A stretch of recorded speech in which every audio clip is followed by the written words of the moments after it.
বিসমিল্লাহির রহমানির রহিম। অভাব দূর হওয়ার দোয়া। দোয়াটা হলো লা হাওলা ওয়ালা কুওয়াতা ইল্লা বিল্লাহ ওয়ালা মালজাআ মিনাল্লাহি ইল্লা ইলাইহি।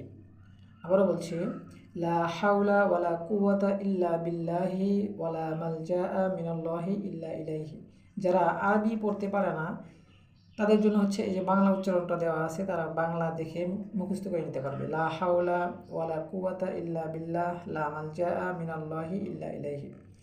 তাহলে এই দোয়াটা হচ্ছে অভাব দূর হওয়ার দোয়া, এবং এর অর্থটা হচ্ছে আল্লাহর সাহায্য ছাড়া গুনাহ থেকে বিরত থাকা এবং নেক আমলে মশগুল হওয়া সম্ভব না।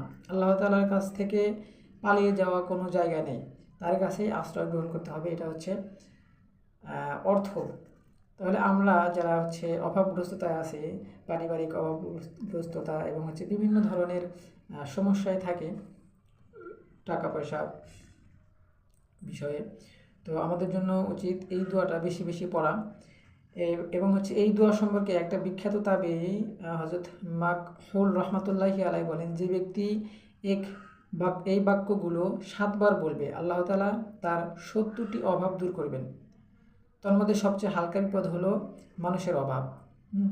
তো এই দোয়াটা সম্পর্কে একজন বিখ্যাত তাবেঈ হযরত মাকহুল রহমাতুল্লাহি আলাইহি বলেন, যে ব্যক্তি এই বাক্যগুলো 7 বার পড়বে, আল্লাহ তাআলা তার 70টি অভাব দূর করবেন। সুবহানাল্লাহ। তার মধ্যে সবচেয়ে হালকা বিপদ হলো মানুষের অভাব।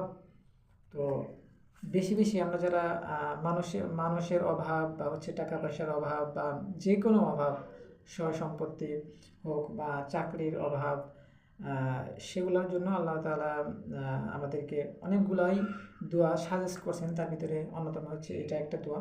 তো বেশি বেশি হচ্ছে এই দোয়াটা পড়লে পরে আশা করা যায় ইনশাআল্লাহ আল্লাহ তাআলা আমাদের সমস্ত অভাব থেকে দূর করে দেবেন।